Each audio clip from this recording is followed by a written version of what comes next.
Tantor Audio, a division of Recorded Books, presents 123 Magic Teen. Communicate, connect, and guide your teen to adulthood. By Thomas W. Phelan, Ph.D. Narrated by Costanzo. Preface. Yes, it's finally happened. In what seemed like the blink of an eye, your cute little preschoolers have turned into teenagers. Parenting is suddenly a whole new ballgame. But you're wondering, what kind of ballgame is it? Now, looking back, raising your 2 to 12-year-olds seems no more difficult than going out in the car for ice cream. The prospect of raising teenagers, on the other hand, feels like getting on the creaky Mayflower for a voyage across the Atlantic. When your kids were little, you had 3 fairly straightforward tasks: managing obnoxious behavior, encouraging good behavior, and bonding or building relationships. So, what's your job description now? Your adolescents seem less accepting of you intruding into their affairs.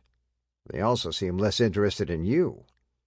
You feel you're being replaced by their friends, their tech devices, and their own mysterious internal ruminations.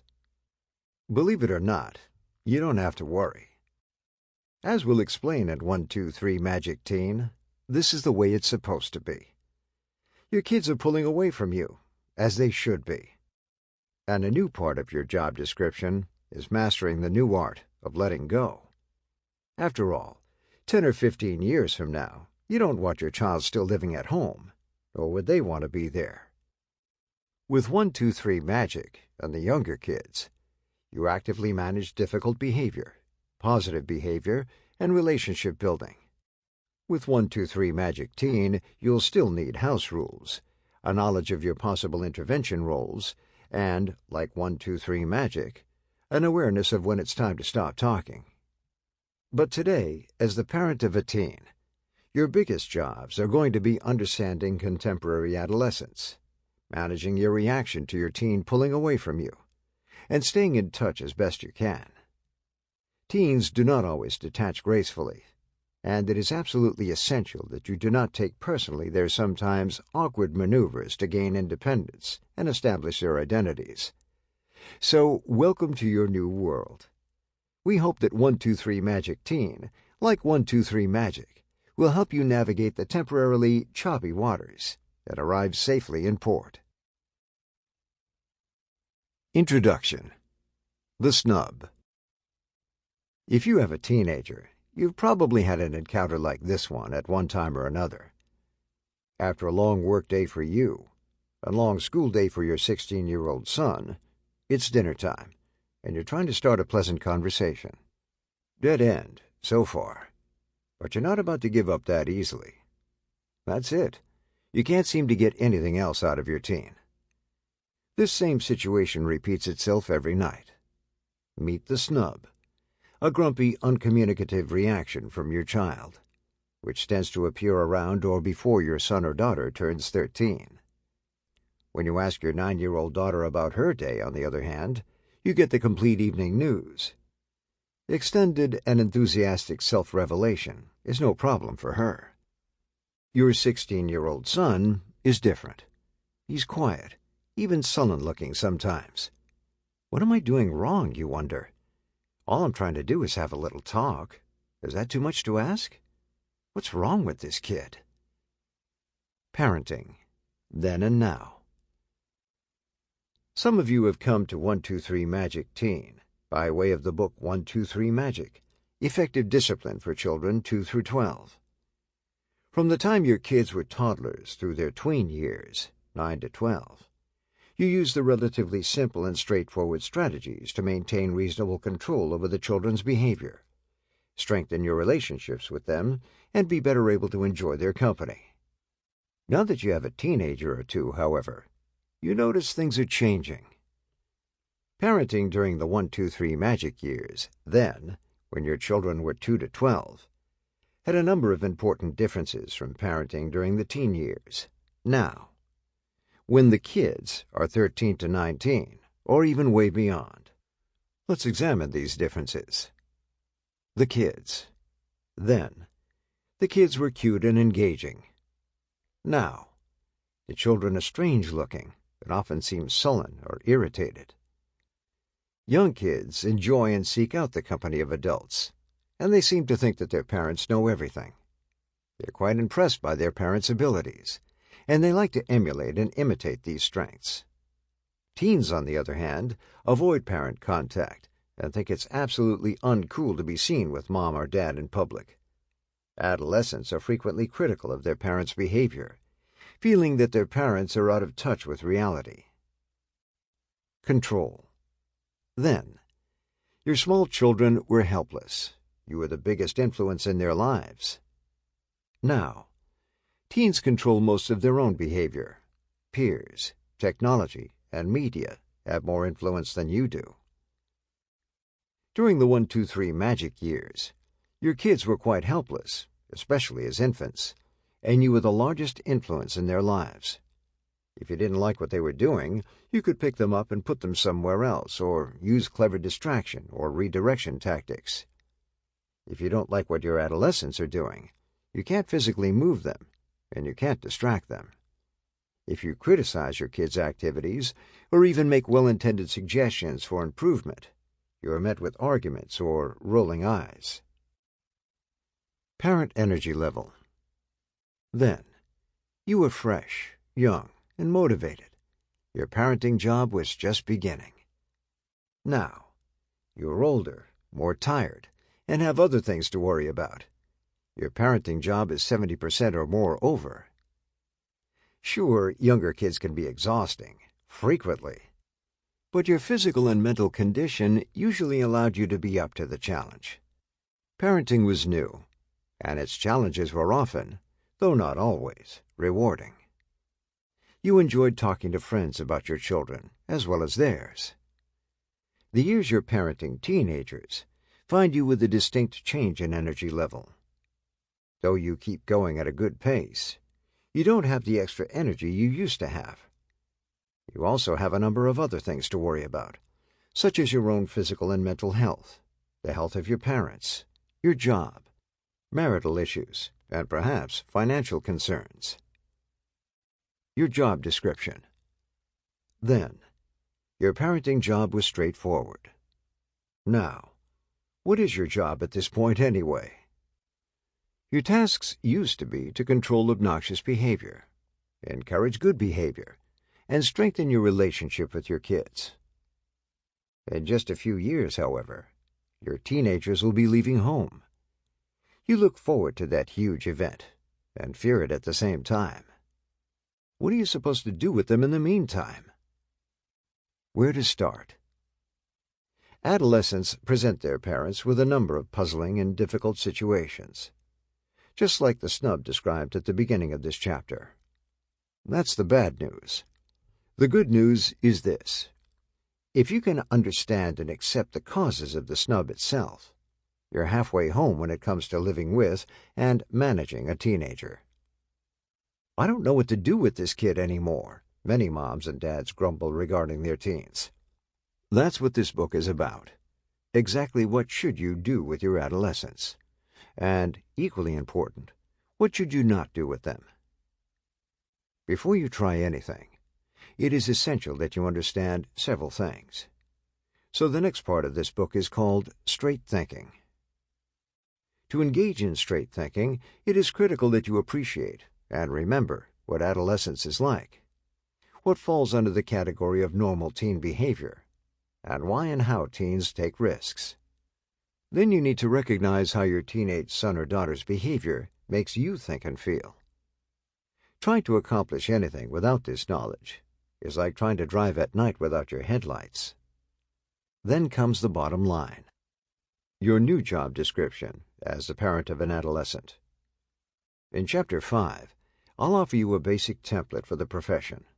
The job proposal has 5 pieces. Each of the next 5 parts of 1, 2, 3 Magic Teen will deal with one of these pieces.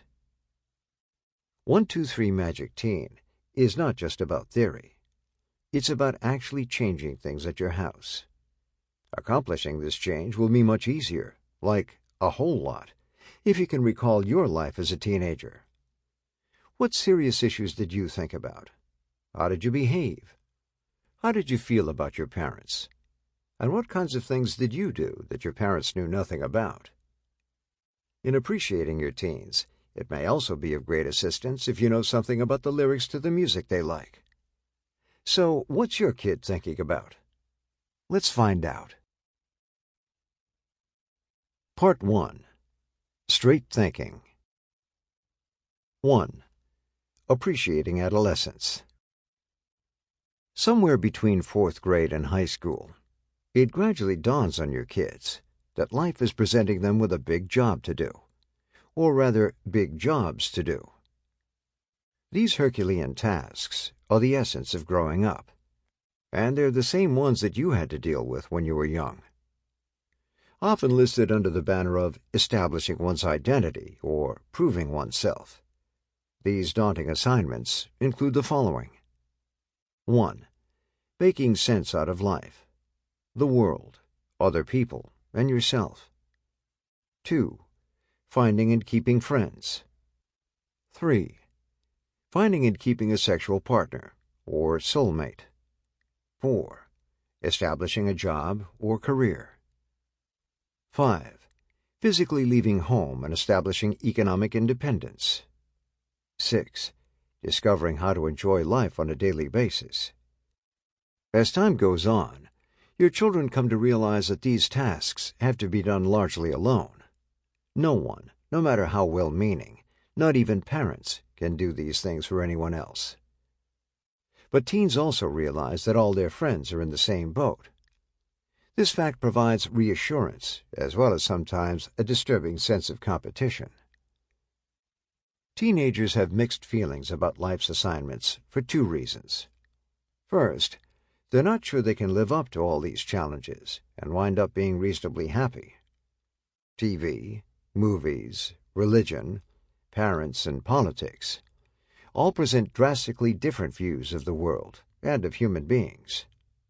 In addition, you can't control the behavior of would-be friends, and it's hard to even understand, much less control, the behavior of the opposite sex. The idea of leaving home may become more and more attractive as the kids get older, but adolescents often have little idea as to how that job can or will be accomplished. Second, teenagers aren't sure they want to accept all these tasks, especially finding a job and establishing economic independence. Pink Floyd once sang in a famous song about the machine. Isn't the machine the liar of the man and the establishment?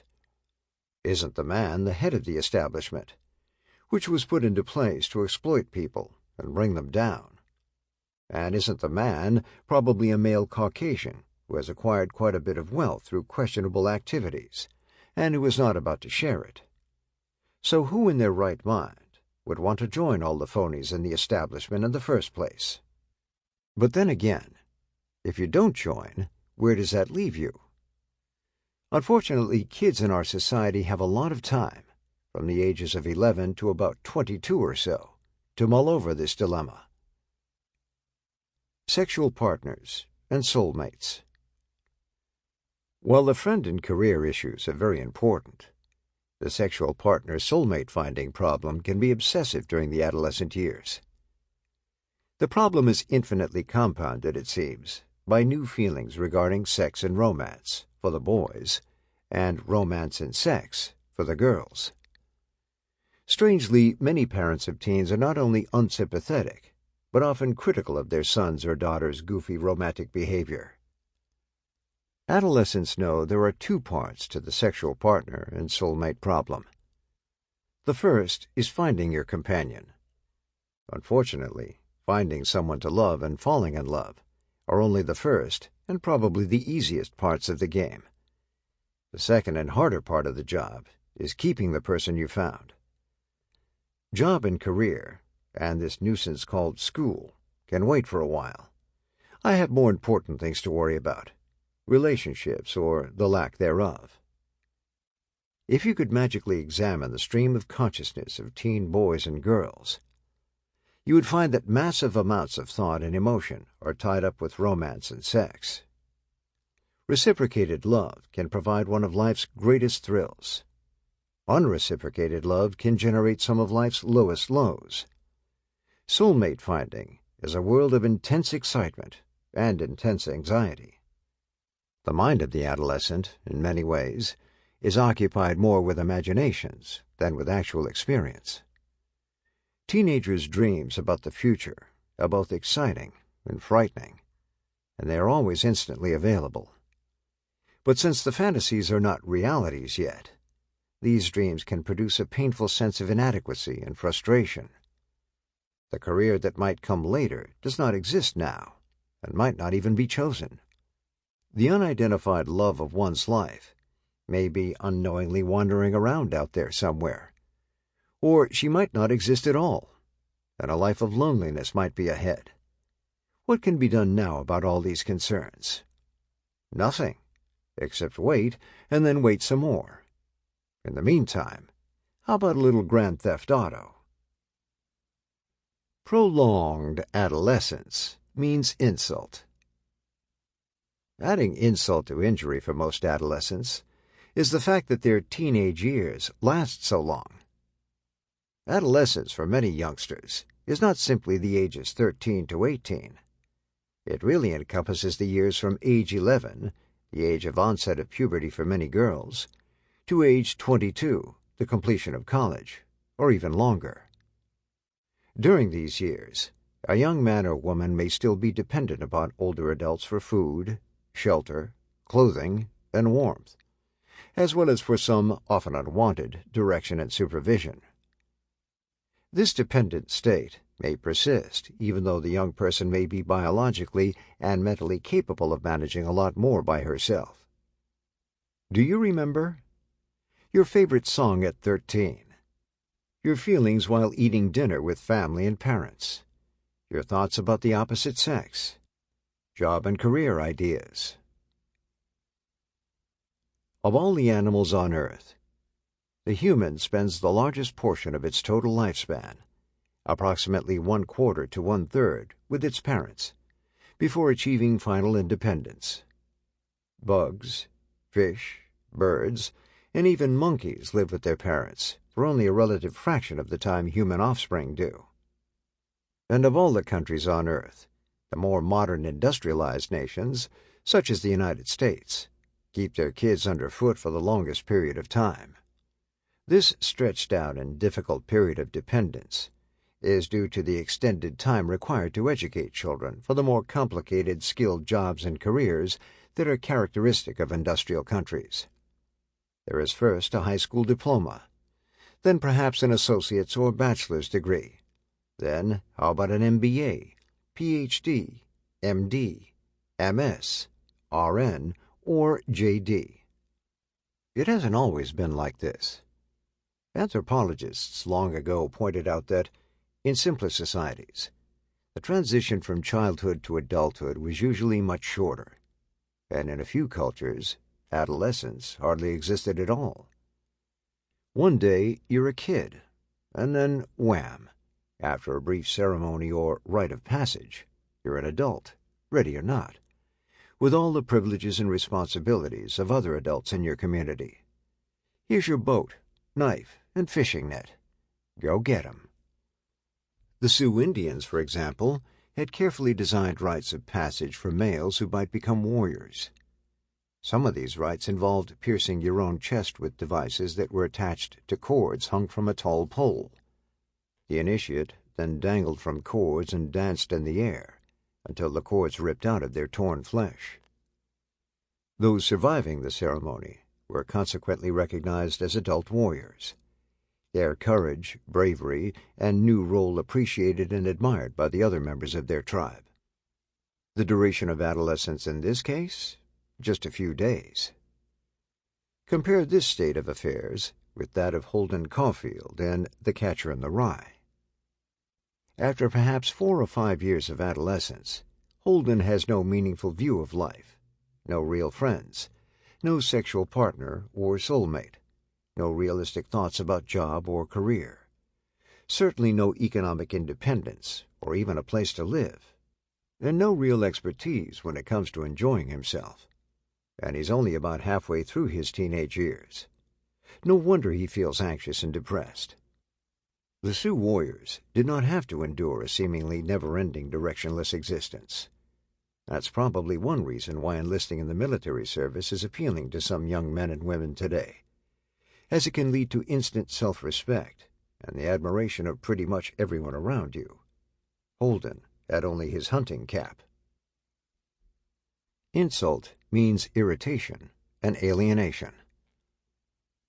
Generally speaking, though, rapid rites of passage, straightforward role definitions, and positive public recognition during one's adolescence are hard to come by. In the United States, as well as other modern nations, privilege and responsibility are dished out piecemeal to the child and young adult between the approximate ages of 13 and 21. Now you can manage your own money and choose your own clothes. Now you can drive. Now you can date, go to work, or leave school. Now you can legally vote or drink. What about sex? Many adults feel young people should delay sexual gratification for a long, long time. Our society has not yet found a way to deal with the fact that prolonged dependence is insulting to young people. Many teens feel they're ready for adult responsibilities and privileges long before parents and society are willing to let the adolescents tackle them. For some kids, these youthful perceptions may be correct, while for others, these views may be off base. As it turns out, they do need more support than they initially realize. Either way, it doesn't make any difference. The inevitable result of prolonged adolescence in our culture is that teens will regularly feel irritation toward older folks and a sense of alienation from the society they are a part of. The result of this irritation and alienation includes a desire to rebel, to do things differently, to pull back from and criticize the ways of parents and other adults. After all, aren't most adults and most parents part of the conforming, impersonal, unfulfilling, unemotional, and man-eating machine? For some kids, especially where serious family conflict exists, the impatience and frustration inherent to adolescence can contribute to underachievement, vandalism, drug abuse, and other kinds of dangerous risk-taking behavior. Whatever form it takes, this oppositional stance is one way for youngsters to both maintain their self-respect while still in a semi-dependent state and distance themselves from their unwanted caretakers. It's also part of what's behind the snub. 2. What's normal? Given the protracted unrest we described in the last chapter, what can we expect teens to be like? One of the toughest parts of being the parent of a teenager is trying to figure out which aspects of your kid's behavior are troubling and which are normal.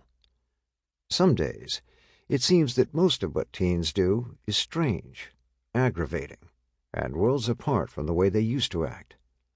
Whatever happened to that easygoing 9-year-old you enjoyed so much? In this chapter, we'll describe the characteristics you can reasonably expect to see in your normal average teenager, if there is such a creature. Anticipating these features can help you in several ways.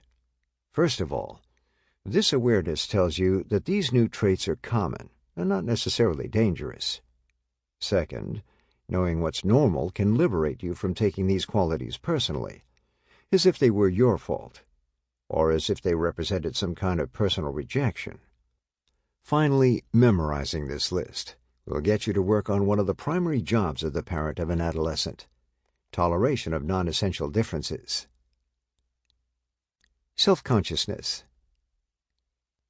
Younger adolescents become extremely focused on their own thoughts, feelings, and activities. In fact, some writers have pointed out that it's almost as if the child feels she is constantly on stage in front of some imaginary audience.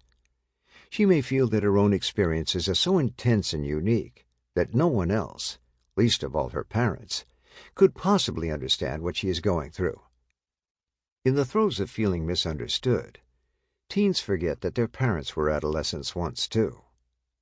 In a sense, though, those kids have a point, because many parents react impulsively to their adolescent offspring, and don't take the time to recall what it was like when they were that age.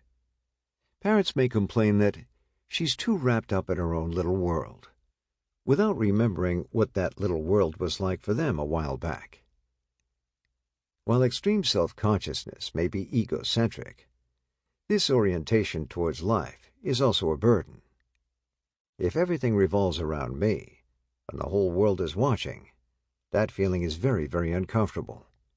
The adolescent may feel that her successes are marvelous and amazing, testimonials to her incredible ability and potential. On the other hand, failure or being criticized, especially in front of others, can be excruciating. In high school, an adolescent's worst fear is embarrassment or humiliation in front of her peers. Do you remember? Can you recall speech class in high school? It would be very unusual if you couldn't.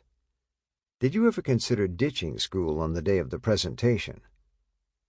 How many weeks in advance did you worry about the possibility of making a complete fool of yourself in front of your peers? Rapid change. Adolescence is a time of multiple massive changes, both physical and mental. Some of these changes take years, while others seem to occur almost overnight. Some changes are exciting, while others may be bewildering or even upsetting for teens and parents alike. Physically, the body of an adolescent will change more than at any other time of life, except infancy. From the beginning to the end of puberty, adolescents typically add 10 inches in height and 40 pounds in weight. The growth spurt for girls begins around age 11 on the average and is completed by age 16. Girls' hips broaden relative to their shoulders and waists, and they tend to add more fat on their arms, legs, and torsos. The growth spurt for boys starts around age 13 and continues until about age 17 and a half. Boys' shoulders broaden relative to their waists, and they develop larger skeletal muscles while decreasing arm and leg fat. During puberty, sex hormones start to run rampant. Perspiration, oiliness of the skin and hair, and body odor all increase. Sex hormones also see to it that primary and secondary sexual characteristics develop. Teens do not always greet these physical events with enthusiasm. Girls react to the arrival of their first period with surprise and mixed emotions that depend in part upon how much support they receive from family members and how much prior information they have, while boys in general receive less support for the physical changes of puberty than do girls. While these physical changes take place over the course of a few years, it may seem to parents that some of the non-physical changes occur overnight. One day, without warning, the child's bedroom door shuts and stays shut. During one summer month, the youngster seems to have become glued to a new set of friends, and suddenly he couldn't care less about family affairs. Sometimes adolescent change goes back and forth. One day the girl is friendly, warm, and fun. The next day she is moody and distant for no identifiable reason. You have a hard time making sense of her frequent bouts of ambivalence. Anthony Wolfe's classic book about teenagers is titled, "Get Out of My Life, but First, Could You Drive Me and Cheryl to the Mall?" illustrating the swift emotional shifts and seemingly conflicting mindsets many teenagers experience. Whatever the case, change is a large part of the teen years, and Mom and Dad's understanding and tolerance of the non-dangerous alterations in their offspring's appearance, thinking, and behavior is an important part of the tricky new art of parenting. Shock value and weirdness. Teens love weirdness and shock value. Strange sounds, colors, clothes, posters. Being different, from adults, but not necessarily from each other, becomes an important goal in their daily activities. Forging an identity certainly does not mean slavish imitation of your own mother or father. Extreme forms of self-expression also help to keep your parents confused and off balance. While in a grocery checkout line one day, I was struck by the appearance of the young girl who was ringing up the orders. She had a very pleasant personality. Sample complete. Ready to continue?